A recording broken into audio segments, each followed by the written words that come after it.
최근 자격시험 반복 기출 문제를 쏙쏙 뽑아서 풀어보려고 합니다. 출제 경향을 한눈에 파악하여 시험 준비를 하시기 바랍니다.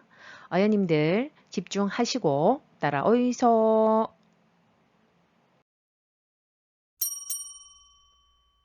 단원별 반복 기출 문제 풀이. 필기시험 네 번째 출제 단원은 제2장 요양보호 기초 지식입니다. 이 단원의 내용은 광범위하고 평균 출제 빈도는 14개로 가장 높고 골고루 출제되는 편입니다. 지금부터 쏙쏙풀이 출발! 노인에게 영양 문제가 발생하는 요인으로 옳은 것은 보기 1. 칼슘 흡수력 증가 2. 소화액 분비 증가 3.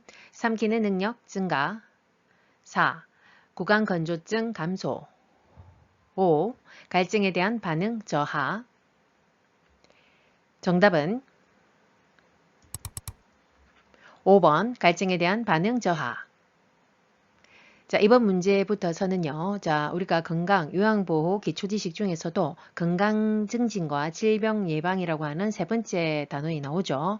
자, 거기서의 지금 첫 번째로 나오는 영양 관리에 대한 내용입니다. 자, 우리가 무엇보다도 노인에게는 영양 관리, 이게 굉장히 중요합니다. 우리가 건강을 영위하기 위해서는. 자, 이 키워드는 영양 문제가 발생하는 요인을 물어보는 것입니다. 답은 5번이죠. 자, 갈증에 대한 반응, 그러니까 대사율이 떨어지면서 그러니까 갈증이 별로 안 느껴지죠. 그래서 가장 약 먹는 것보다 더 힘든 게 어르신들은 물 먹는 겁니다. 자, 그러다 보면 내 몸에 신체의 수분량이 줄어들고, 자, 그로 인해서 수분과 전해질의 불균형을 초래할 수 있습니다. 그래서 탈수로 인해서 뭐 의식의 저하까지도 올 수 있고 위험하기 때문에 늘 이제 물을 챙겨 드려야 됩니다. 꼭 금기가 아니라면요. 자, 1번 칼슘의 흡수의 증가. 자, 1번부터 4번까지는 다 반대가 되는 거겠죠. 자, 칼슘의 흡수력이 증가될 리가 없고 감소가 되죠. 자, 줄어들죠. 자, 활동량이 줄어들고 칼슘의 섭취량과 흡수력도 이게 감소되다 보니까 결국은 가장 무서운 것은 이 골다공증이 발생할 수 있는 확률이 굉장히 올라간다. 이게 중요하죠.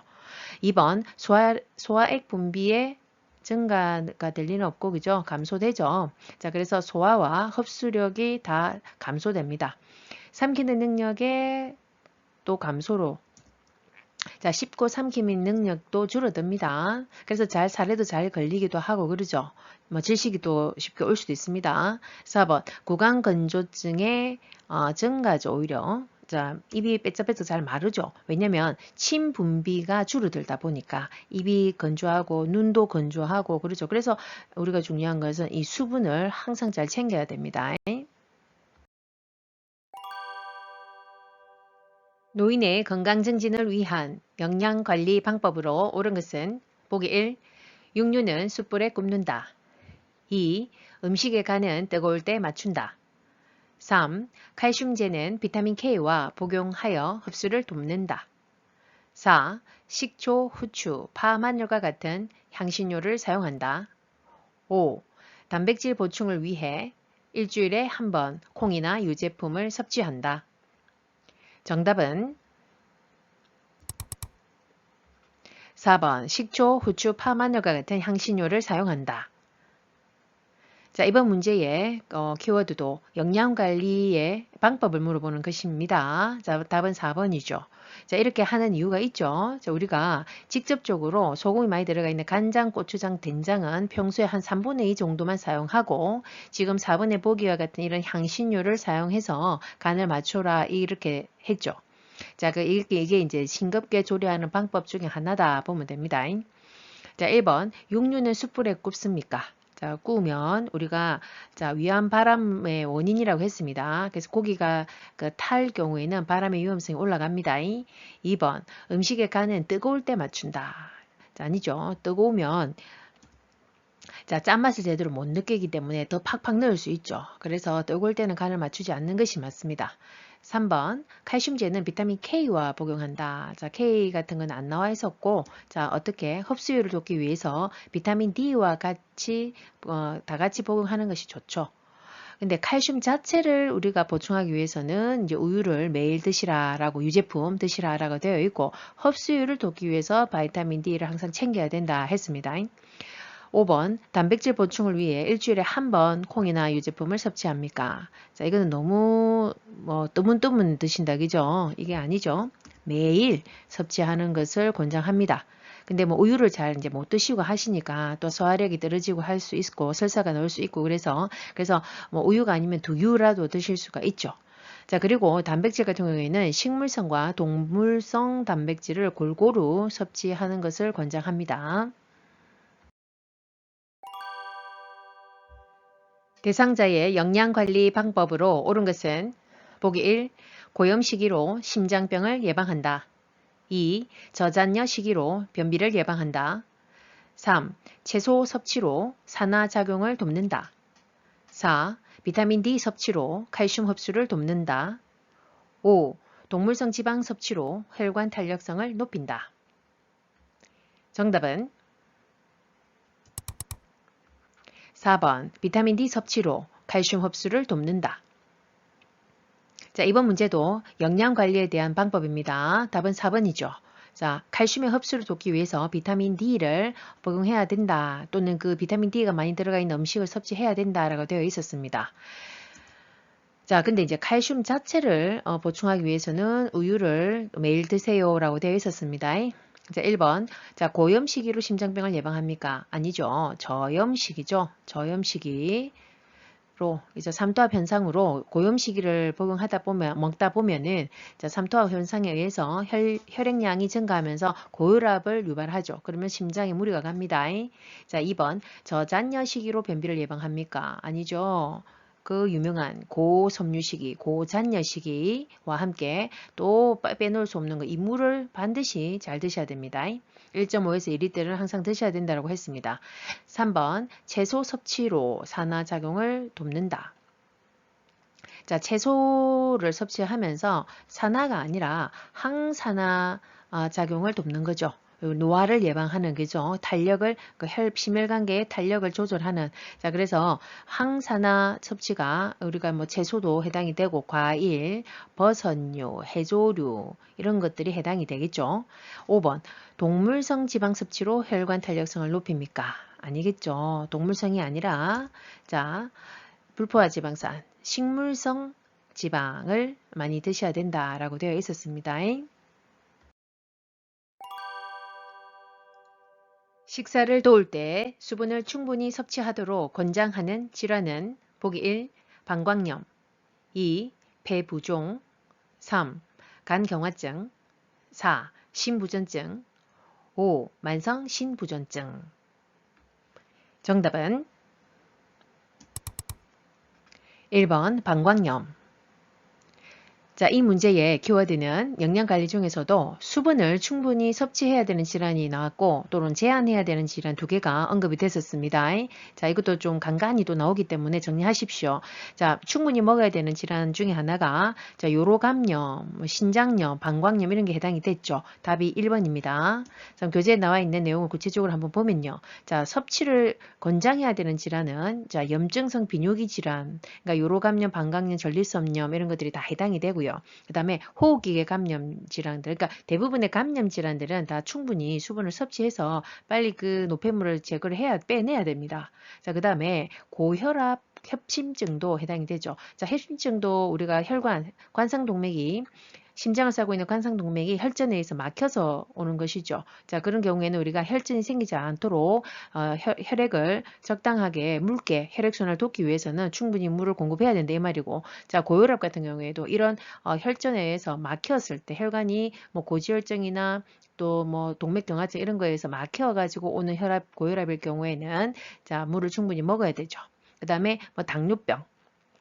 다음 단요 다식이 대표적인 우리 그 당뇨병의 그 증상이 있죠. 자, 그 충분히 드셔야지 당을 혈당이 올라간 거를 균형을 맞추기 위해서 계속 물이 먹힌다 이렇게 보면 되죠. 자, 그 다음에 제한해야 되는 또 질환이 있었죠. 대표적인 게 요 심부전과 신부전입니다. 꼭 이거는 기본적인 거니까 알아두셔야 되고, 그 다음에 간경화, 그 다음에 심한 뭐 부신 기능 저하증이나 뭐 심한 갑상선 기능 저하증, 자, 이런 것일 때 해당이 됩니다. 노인이 운동을 깊이 하는 요인으로 옳은 것은 보기 1. 낙상에 대한 두려움이 있다. 2. 자극에 대한 반응이 빠르다.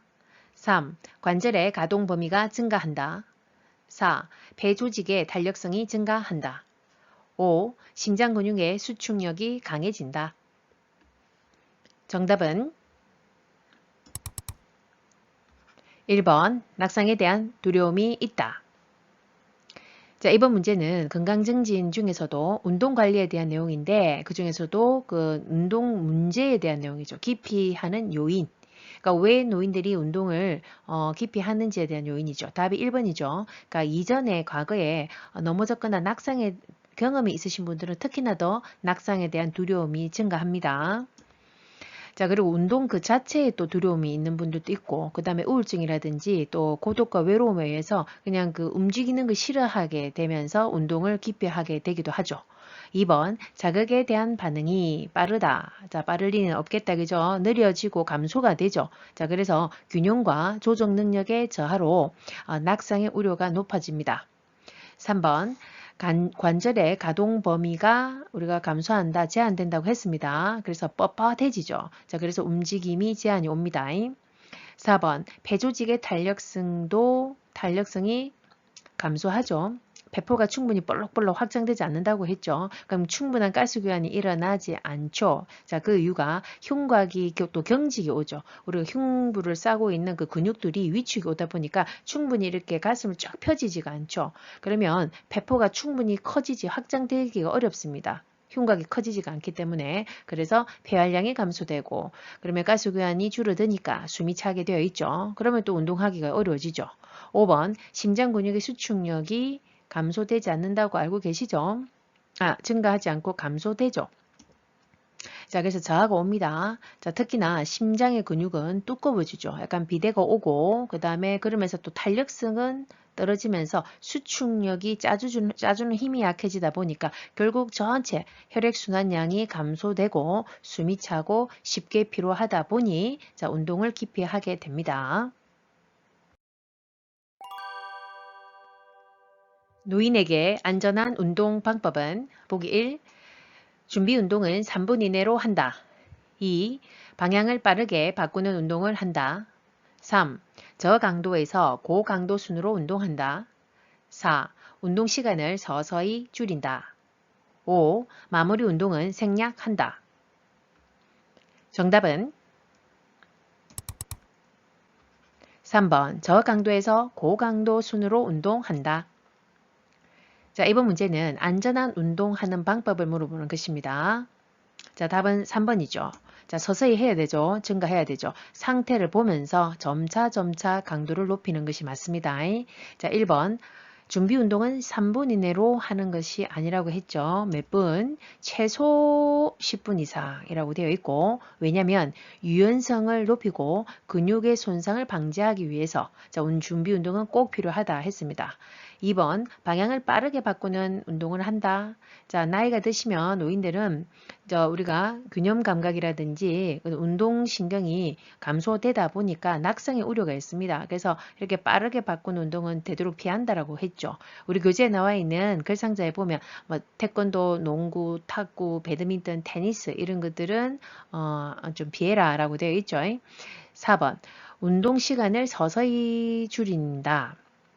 자, 서서히 늘려야 되겠죠. 줄이면 안 되고. 자, 그래서 기간, 빈도, 강도 이런 것들은 서서히 증가시키는 것이 맞습니다.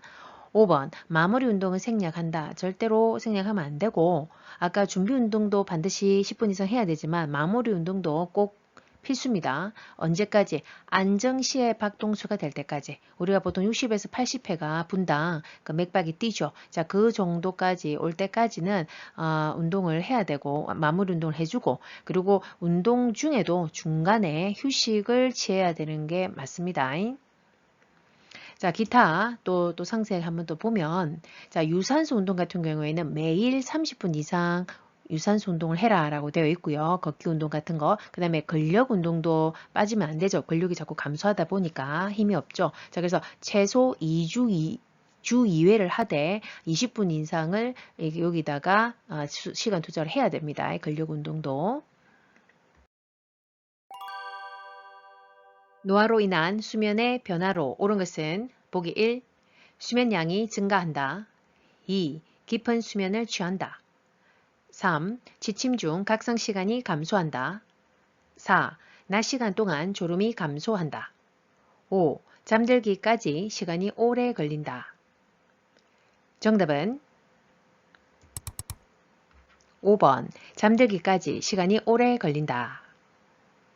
자, 이 문제의 키워드는 건강증진, 질병 예방 중에서 수면 관리에 대한 내용인데, 자, 노화로 인해서 어떤 수면 양상이 되는지를 물어보는 것이죠.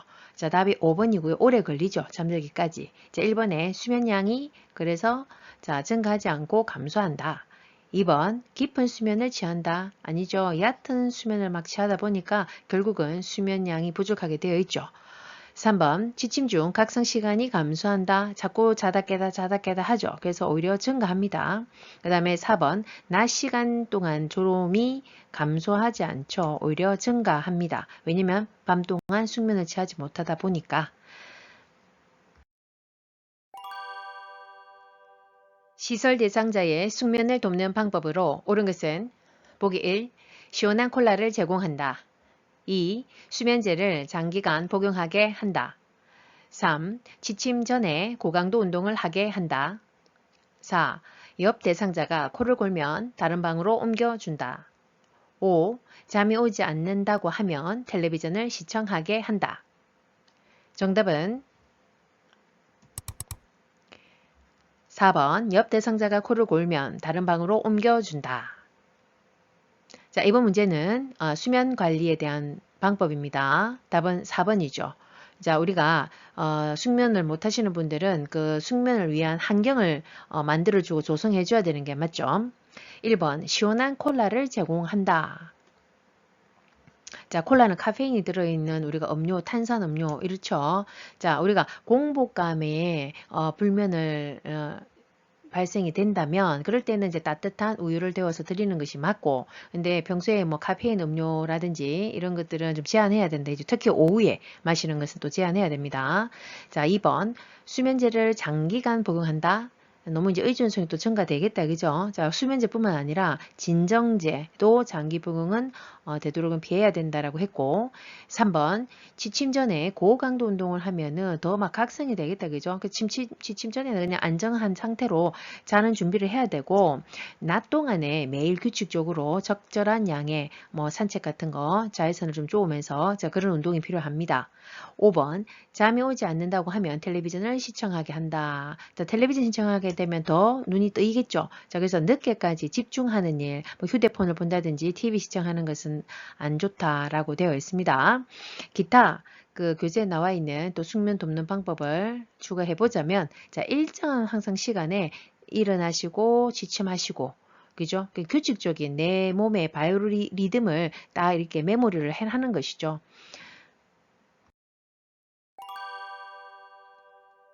대상자의 성생활에 영향을 주는 요인에 관한 설명으로 옳은 것은 보기 1. 전립선 절제술은 발기부전을 유발한다. 2. 항고혈압제 복용은 욕구를 높인다. 3. 유방절제술은 성기능의 변화를 초래한다. 4. 과도한 알코올 섭취는 발기지연을 유발한다. 5. 뇌졸중 재발을 예방하기 위해 성생활은 금한다. 정답은 4번 과도한 알코올 섭취는 발기지연을 유발한다. 자, 이번 문제는 건강증진 질병 예방 중에서 성생활 관리에 대한 내용입니다. 자, 키워드는 성생활에 영향을 주는 요인에 대한 설명이고요. 관리 방법이기도 하죠. 자, 답은 4번이죠. 과도한 알코올은 금해라 이 말이죠. 발기지원에 영향을 미친다. 자, 1번 전립선절제술은 발기부전을 유발한다. 자, 우리 성생활 내용에서 보면 남성의 경우에 이 전립선 절제술이라든지 아니면 여성의 경우 자궁적출술 또는 뭐 유방절제술 이런 수술과 관련한 것은 성기능의 변화를 초래하지 않는다라고 되어 있습니다. 이걸 기억하십시오. 수술과 관련한 거는 절제술, 자, 성기능에 영향을 안 미친다. 이렇게 그냥 기억해 두시면 됩니다. 자, 그래서 발기부전 유발하지 않는다. 이렇게 알고 계세요. 자, 2번 항고혈압제 복용은 욕구를 높인다. 자, 항고혈압제는 대부분 우리 교재에 나와 있는 또 약물이 있었죠. 성생활 그 부분에 대부분의 약물들은 성적인 욕구 또 성기능을 감소시킨다라고 되어 있었고, 그런데 요 항고혈압제는 그러면 감소시키는 거고, 그거 말고 항파킨슨 약물 치료제가는 어떤 욕구는 높일 수 있다라고 되어 있습니다. 단 반드시 수행 능력까지 높이는 것은 아니다라고 되어 있다. 이렇게 보시면 되죠. 자, 그 다음에 3번에 보시면 아까 이런 수술들은 성기능 변화 초래하지 않는다라고 했죠. 자, 자궁적출술도 마찬가지입니다. 아까 전립선 절제술, 유방절제술, 자궁적출술 이런 거는 변화를 초래하지 않는다. 이렇게 기억하십시오. 그 다음에 5번 뇌졸중 재발을 예방하기 위해서 성생활을 금한다.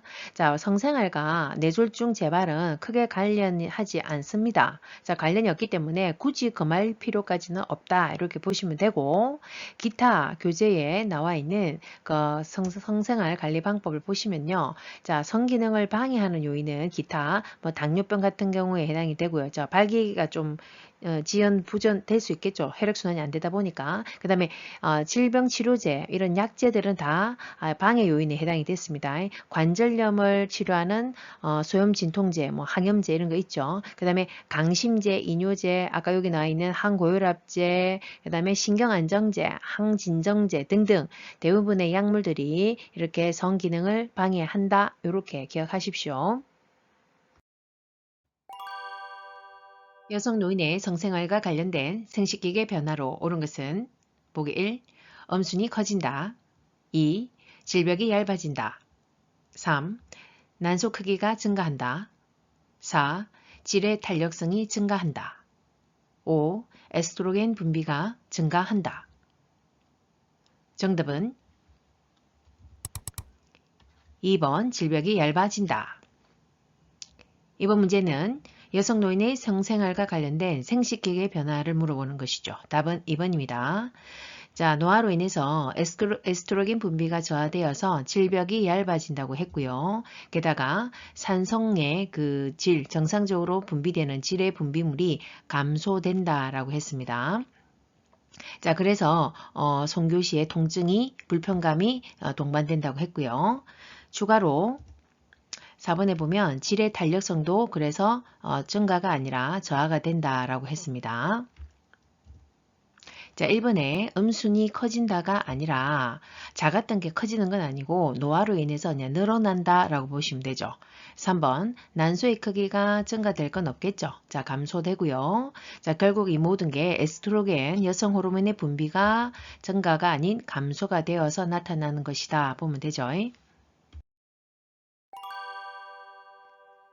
노인에게 약물 중독의 위험이 증가하는 이유는 보기 1. 대장의 운동성 증가 2. 심장 근육의 수축력 증가 3. 신경전달물질의 분비 증가 4. 신장의 배설 능력 감소 5. 폐조직의 탄력성 감소 정답은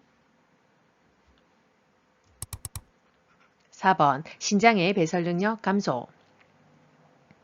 자, 이번 문제는 자, 약물 중독과 관련한 내용입니다. 자, 약물 남용과 중독 관리가 필요하죠.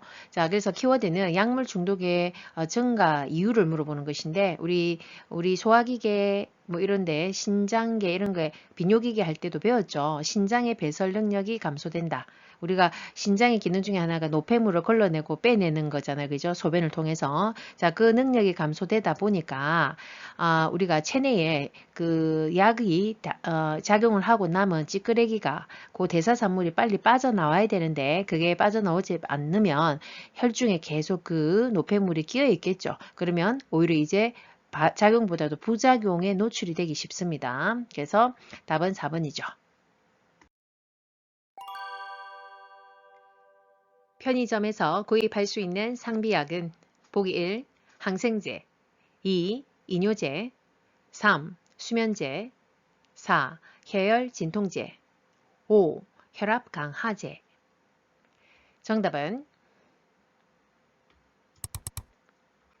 4번 해열 진통제.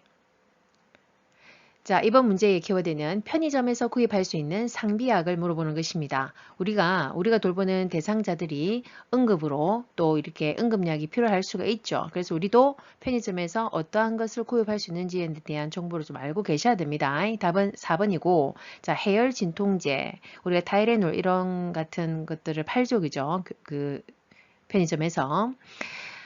그 다음에 우리 이거 외에도 편의점에서 상비약으로 구입할 수 있는 약들이 있죠. 자, 해열 진통제가 있었고, 그 다음에 감기약이라고 하는 거 있죠. 종합 감기약 하는 거, 뭐 판콜 A 이런 거 있었죠. 그래서 기침, 콧물, 열나고 뭐 이런 거, 재채기 이런 거 다 해당이 되죠. 간질간질 이런 거 종합적인 증상이 있을 때 그런 거와 관련한 그 약이 성분이 포함되어 있는 약들이 있습니다. 그다음 이건 히스타민, 항히스타민 제제가 다 포함이 된다 보시면 되고, 그 다음에 요 소화제가 있었고, 그 다음에 파스, 요 4개 정도는 기본적으로 알고 계십시오. 고혈압 대상자의 약물 복용 방법으로 옳은 것은 보기 1.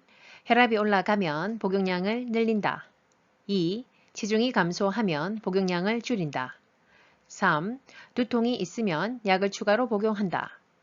4. 약 복용을 잊은 경우 다음에 2배로 복용한다. 5. 새로운 약을 처방받으면 이전 약은 먹지 않는다. 정답은 5번. 새로운 약을 처방받으면 이전 약은 먹지 않는다. 자, 이번 문제도 자, 약물 사용 돕기 방법에서 그 고혈압 약물을 복용하는 방법을 물어보는 것입니다. 답은 5번이죠. 자, 1번에 혈압이 올라가면 복용량을 늘린다. 이라든지 그 다음에 2번에 뭐 체중이 감소해서 뭐 줄인다든지 또는 3번에 어떤 추가로 복용한다든지 1, 2, 3번과 관련한 이런 내용. 그러니까 처방을 무시하고 임의로 늘리고 줄이고 뭐 추가하고 이런 것들은 절대 금지입니다.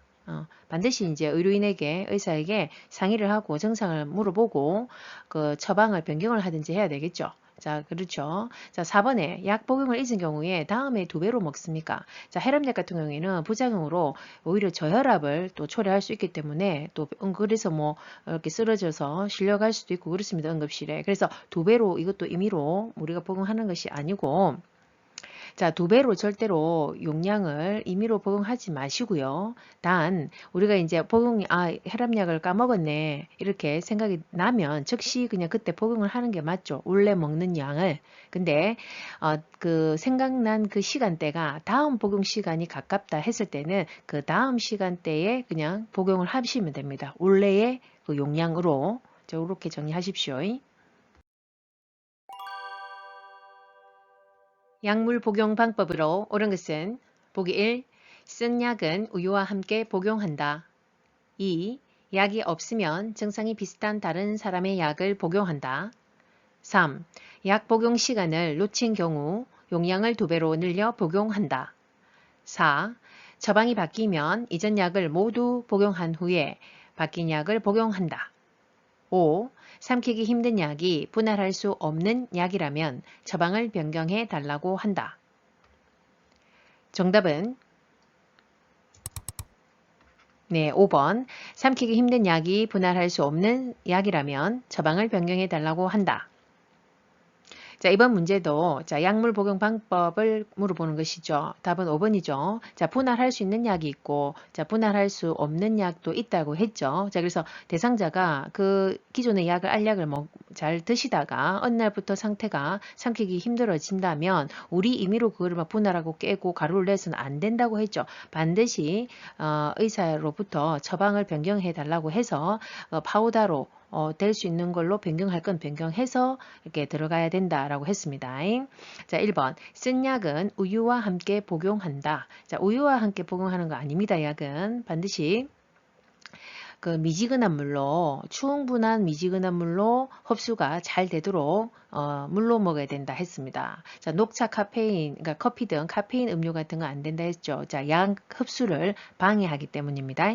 자, 2번 약이 없으면 증상이 비슷한 다른 사람의 약을 복용하면 절대 안 된다고 했습니다. 타인의 약을 임의로 주어서는 안 되죠.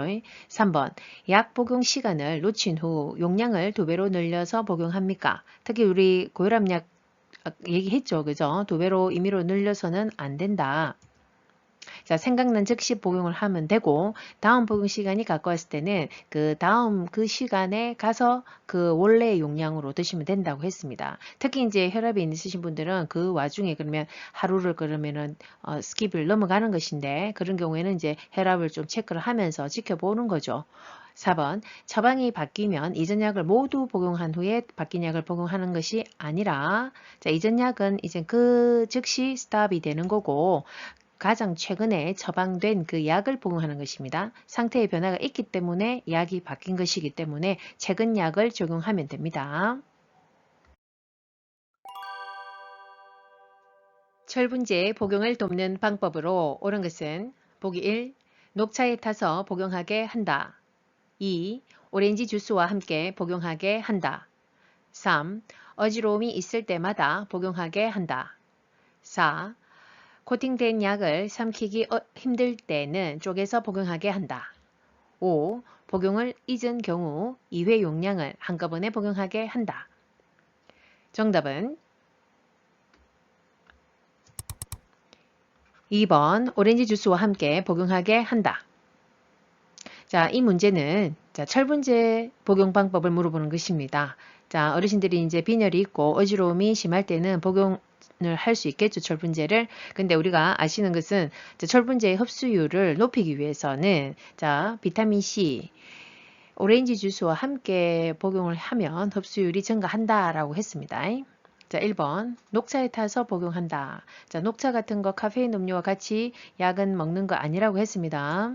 자, 흡수율을 방해하기 때문에 그래서 미지근한 물로 충분히 드시면 됩니다.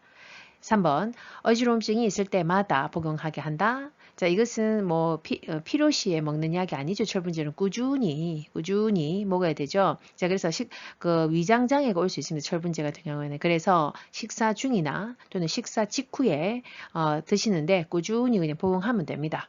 4번 코팅된 약을 삼키기 힘들 때는 쪼개서 복용하게 한다. 자, 코팅이 됐다는 것은 우리 임의로 쪼개면 안 되는 제재인 거죠. 그래서 우리 임의로 쪼개면 안 된다. 자, 코팅은 분할하거나 분쇄가 불가한 약제에 해당이 됩니다.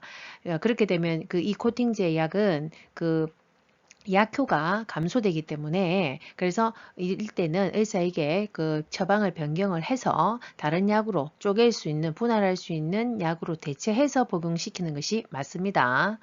5번 복용을 잊은 경우에는 2회 용량을 한꺼번에 복용하면 안 된다고 했죠. 혹시나 부작용을 초래할 수 있기 때문에 그래서 뭐 생각난 즉시 2배 용량은 안 된다. 다음 시간에 가까우면 그 다음 시간에 복용시키면 된다. 이렇게 했습니다. 금연으로 기대할 수 있는 결과는 보기 1. 후각과 미각이 무뎌진다. 2. 혈압이 정상보다 높아진다. 3. 심장발작 위험이 증가한다. 4. 폐암으로 사망할 확률이 증가한다. 5. 혈중 일산화탄소량이 정상으로 회복된다. 정답은 5번 혈중 일산화탄소량이 정상으로 회복된다. 자, 이번 문제도 자, 건강증진과 질병 예방 파트에서 금연과 관련한 내용입니다. 자, 답은 5번이죠. 그 금연의 효과를 물어보는 것인데 아무래도 지금 좋아지는 것은 5번밖에 없다, 그죠? 자, 그래서 5번인데 혈중 이산탄소가 정상으로 회복되는 것이 8시간 금연하고 나서 8시간 후부터 이런 결과가 초래된다라고 되어 있죠. 자, 1번에 후각과 미각이 무뎌지지 않겠죠. 좀 회복은 되겠죠. 자, 48시간 후부터. 자, 2번 혈압이 정상보다 높아지지 않고 잠깐만 약간 원래대로 좀 돌아오는 것이 2분 후부터 금연한 지 2분 후부터 혈압, 맥박, 손발의 체온 같은 것이 정상으로 돌아오기 시작하는 거죠. 3번 심장 발작의 위험이 증가하지 않겠죠. 감소가 되겠죠. 금연을 하면. 자, 24시간 후부터 심장 발작의 위험이 감소되고 1년을 금연을 하게 되면은 심장병 발생 위험이 절반까지도 감소한다라고 되어 있죠. 4번 폐암으로 사망할 확률이 증가하지 않고 아무래도 감소되겠다. 그죠? 자, 5년에서 10년이 지나면 자, 절반까지도 감소된다라고 되어 있고 기타 금연의 기대 결과가 한번 체크를 해보면 한 금연한 지 2주에서 3개월 사이가 되면 폐 기능이 한 30% 회복이 된다. 그 다음에 3개월 이상 금연을 했을 경우에는 성 기능의 향상도 있다. 그리고 10년 이상 금연을 했을 경우에는 기대 수명이 10년에서 15년까지 증가한다. 이렇게 정리를 좀 해두십시오. 노인에게 권장되는 예방접종에 관한 설명으로 옳은 것은 보기 1. 결핵은 10년마다 1회 접종한다. 2. 대상포진은 매년 1회 접종한다. 3. 파상풍은 5년마다 1회 접종한다. 4. 인플루엔자는 3년마다 1회 접종한다. 5. 폐렴구균은 65세 이후 1회 접종한다. 정답은 5번 폐렴구균은 65세 이후 1회 접종한다. 자, 이번 문제는 예방접종 관련한 내용입니다. 반드시 나오는 문제니까 그 표에 그 책에 나와 있는 표를 꼭 기억하셔야 됩니다. 자, 보시면 자, 지금 문제의 이 폐렴구균은 폐렴을 잘 일으키는 동글동글하게 생긴 균 이름이 폐렴구균이죠.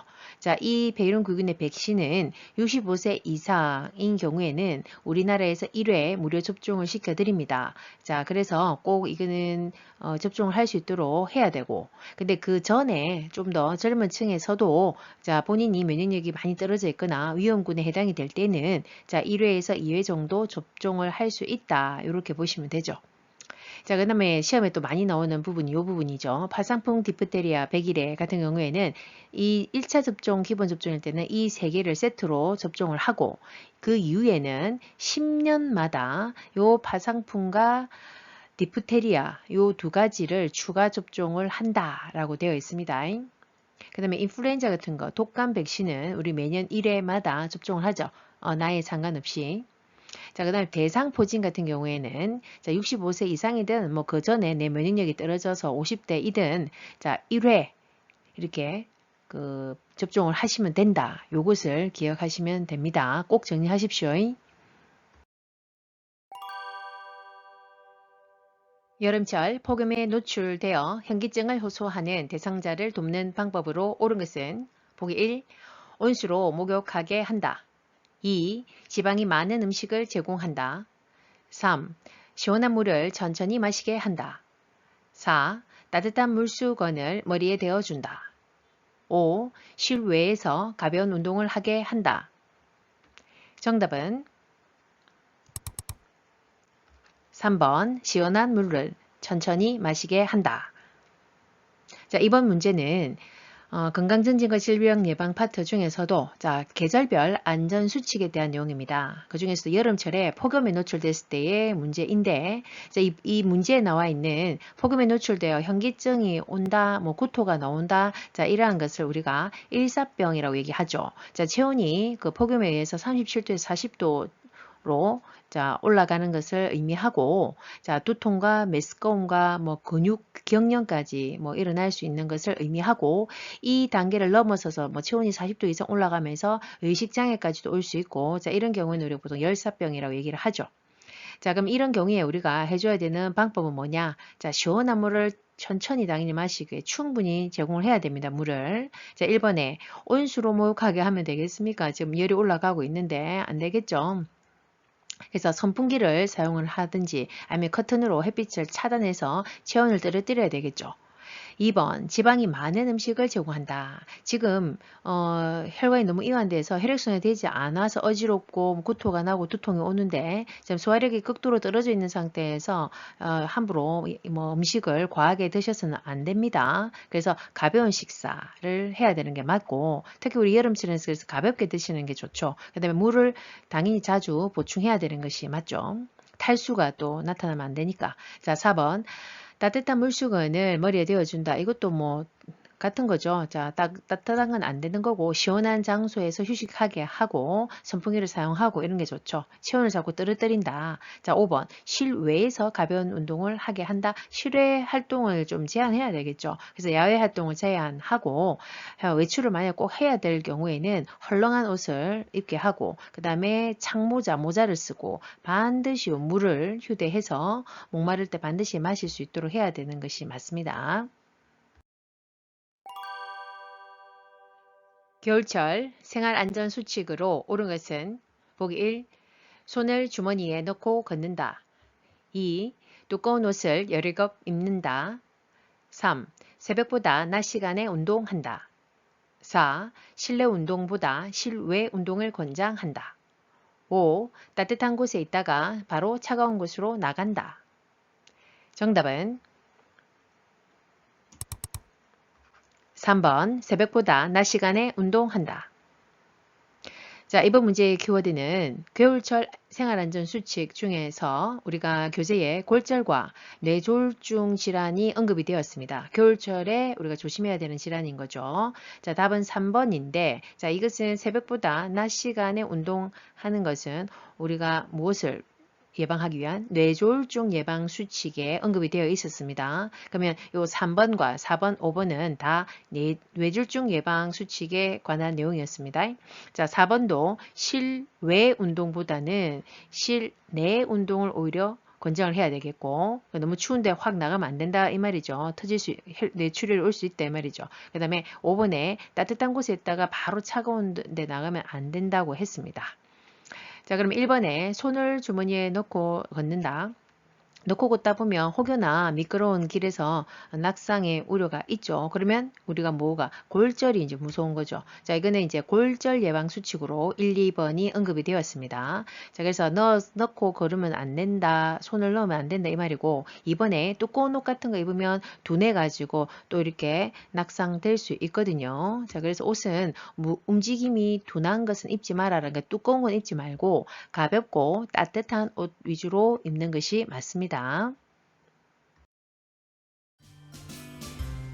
앞으로 다양한 학습 내용을 통해 어연님들과 다시 만날 그 시간까지 우리 모두 두나미스 구독, 좋아요, 알림 꾹